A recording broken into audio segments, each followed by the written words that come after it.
चलो दोस्तों बात कर लेते हैं कायरी ज़ेन के बारे में। फ़िलहाल कहानी क्या है ना कि बंदी को रिलीज़ किया है, लेकिन रिलीज़ के पीछे भी कुछ कहानियाँ थी, कुछ कहानियाँ बनाई गई, इसके बारे में फ़िलहाल मैं सर्च भी कर रहा हूँ। सो फ़िलहाल लेटेस्ट खबर जो पता चली मुझे फ़िलहाल की ऐसी कि कायरी दोस्तों खुद ही जाना चाहती थी जापान में, यानी कि उनके घर में फिर से वापस जाना चाहती थी। She was not happy with whatever programme was going on the WWE जो कुछ चल रहा था रिसेंटली हम जानते भी हैं ना फिलहाल उसकी स्टोरी लाइन में डेवलपमेंट क्या था ना बस उसको चिल्लाती थी आसूका। उसके अलावा बंदे का कुछ भी प्लान नहीं था इन दैट स्टोरी लाइन जो कुछ कहानी लेकिन हाँ, ये कह सकते हैं हम कि उसको मिड स्टोरी में निकाला गया। वैसे एक कहानी है भाई हमारे एलिस्टर ब्लैक की 3 लगातार विन और बंदे को रिलीज़ किया गया। तो ये 2 ऐसे कहानियाँ हैं जो there was a proper story line का इन्वॉल्वमेंट लेकिन स्टिल उनको निकाला गया था डब्ल्यूडब्ल्यूई से तो वही कुछ कहानियाँ है। वैसे इसके बारे में मैंने कल वैसे एक ट्वीट भी किया था ऑन माय ट्विटर वैसे तो बता दूँ ट्विटर के ऊपर क्या भसड़ मची मेरे चैनल के ऊपर बता नहीं सकता। क्या ही कर ले बातें लेकिन आई वाज़ शॉक्ड कल का दिन मेरे लिए बहुत खराब था, बहुत खराब था। मैंने वहाँ पे पोस्ट भी किया उसके बारे में आप जाके वहाँ पे देख सकते हो मैंने क्या पोस्ट किया और क्यों किया है ओवरऑल चलो भाई अभी ट्विटर के ऊपर यूट्यूब की वीडियो तो मैं लाने से रहा। नहीं लाने वाला। वो तो अब मेरा बंद ही पकड़ लो, अब वो चीज़ तो नहीं होने वाली।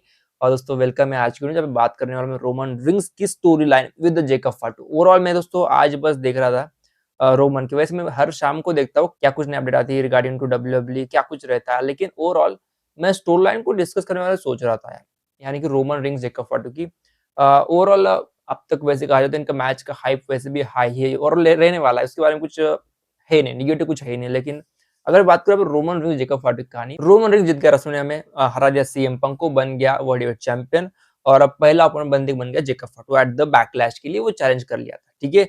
सो इस प्लान में अब जो कहानी बनाई जैसे कि कहानी अब तक दिखा रहे overall there is not much to say कि क्या कहानी बनी है, यानी कि Jacob Fatu is clear dominance वो रहेगा। लेकिन ये पूरे स्टोरी लाइन में एक चीज जो एकदम से इम्पोर्टेंट मेरे पॉइंट में आती है ना वो है कि ऑडियंस किसको सपोर्ट करेंगी आफ्टर द विनर या फिर मैच के रिजल्ट के बाद। वो मेरे दिमाग में आ रहा है भाई मैच का हाइप एकदम हाई लेकिन रिजल्ट में भी अफेक्ट वेरी मच। जी हाँ, रियलिटी वाइज यार सीएम पंक की अगर बात करें सीएम पंक रोमन रेंस उस फ्यूड में सीएम पंक वाज लिटरली हम कह सकते हैं थोड़ा बहुत तो भी हील कैरेक्टर रखता था उस पूरे टर्म में रोमन से भी ज्यादा तो वो वहां पे सूट करता है वो कुछ कहानी बनाई थी। लेकिन in term of this feud obviously Jacob Fatu is heel, वो प्रॉपर हील है।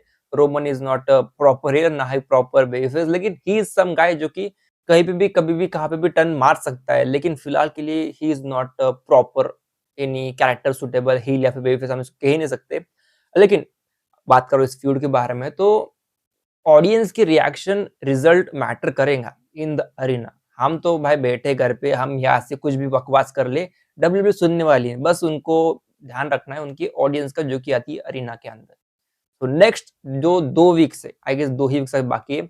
अभी आई गेस नेक्स्ट वीक नहीं यार 1 ही बाकी शायद से 1 ही वीक है और 1 वीक में उनको ये पूरा माहौल जज करके एक विनर डिसाइड करना। ओवरऑल मोस्टली रोमन रेंस में भी रिटेन और वो कहानी मैं पकड़ लो लगभग 99% वही है कि रोमन नहीं हारेगा क्योंकि भाई इतना छोटा रन बंदे का देने वाले हो नहीं।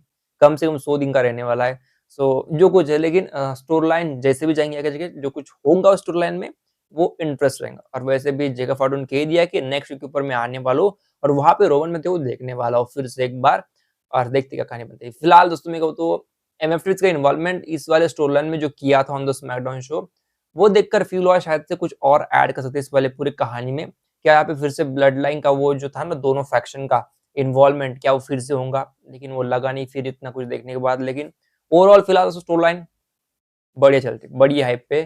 सो आई थिंक सो ये match will be a best अब तक का बैकलैश के हिसाब से जैसा बैकलैश जाता है। लेकिन दोस्तों एक चीज मैं देख भी रहा हूँ और इसके बारे में खुद बोलने वाला था बहुत दिनों पहले कि जो पोस्टर रिलीज किया है ना रोमन और जेकब की बात करूँ या फिर बैकलैश के पोस्टर की बात करूँ तो ये पोस्टर भाई इतना कुछ बेहतर ही नहीं है।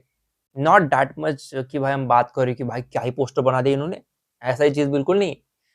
वेरी नॉर्मल पोस्टर जो कि कोई भी बना सकता है, मैं तो इससे अच्छा बना सकता हूँ। सही में कहूँ ना मैं इससे ज़्यादा अच्छा बना भी सकता हूँ और मैंने ट्राई भी किया है लेकिन चलो उसकी बात नहीं होगा। ओवरऑल जो कुछ कहानी बनी फिलहाल के लिए और बस इतना है आज के लिए, ठीक है? आज के लिए बस इतनी बातें। आज हमने बातें किया यहाँ पे जेकब फॉर रोमन की फ्यूड के बारे में और दोस्तों वैसे ऑलरेडी मैंने इस हफ्ते का प्लान निकाल के रखा था, तो आज हमने इसकी बात कर लिया। कल बात करेंगे रोमन नहीं, कोडी और सीएम पंक के बारे में, यानी कि उनकी जो कहानी को टीज़ किया है, लेकिन कहानी को इनकम्प्लीट रखा है। तो वो स्टोरी लाइन देखने लायक बात है। ऑब्वियसली मेरे मन में एक सवाल भी आ रहा है कि क्या बैकलैश में कोडी रोड्स अपना मैच लड़ेंगे या फिर due to his eye injury थोड़ा बैकफुट पे जाएँगे? वो देखने लायक बात रहने वाली है और सुबह से बहुत सारी कहानी आने वाली है, बहुत सारे मैंने अब तो टॉपिक सर्च करके रखे फॉर माय अपकमिंग वीडियोज़, तो उसके लिए स्टे ट्यून्ड, चैनल को लाइक, सब्सक्राइब कर दो। दोस्तों मोस्टली होऊँगा तो शायद रॉ और स्मैकडाउन के रिव्यू के बाद पॉसिबली मैं इसी सेटअप के ऊपर रहूँगा। मतलब बैठा हुआ यहाँ पे फिलहाल मैं बेड पे बैठा हूँ, पीछे भाई हमारी विंडो है, जो कुछ है, मैं शायद मैं ऐसा ही रहना पसंद करूँगा। Obviously not that much great, लेकिन जब वो खड़ा रहकर मैं शूट करता हूँ और उसमें बहुत वैसे टाइम तो जाता है वैसे भी लेकिन ओवरऑल एडिटिंग में बहुत ज़्यादा वक़्त भी जाता है और आपका रिस्पॉन्स वैसे आता है नहीं, तो that makes me so feel bad. चलिए इसके बारे में फिलहाल दोस्तों आई होप आप इसके बारे में थोड़ा-सा सोचो यार, शायद व्यूज़ बढ़ जाए। उसके बाद शायद मैं वहाँ पे ही जाऊँगा। मेरे पास 2 स्क्रीन है दोस्तों, वैसे कहा जाए ना मेरे पास 2 बैकग्राउंड है, एक सामने मेरे और एक इस दीवार पे। तो ये 2 जगह पे मेरे अभी फिलहाल बैकग्राउंड है, एक पुराना एक नया है। क्या ही कर ले, फिलहाल उससे भी रुकते हैं, ठीक है? मिलते हैं कल, टिल देन चैनल को लाइक, सब्सक्राइब कर दोस्तों, मिलते हैं तब तक के लिए, बाय।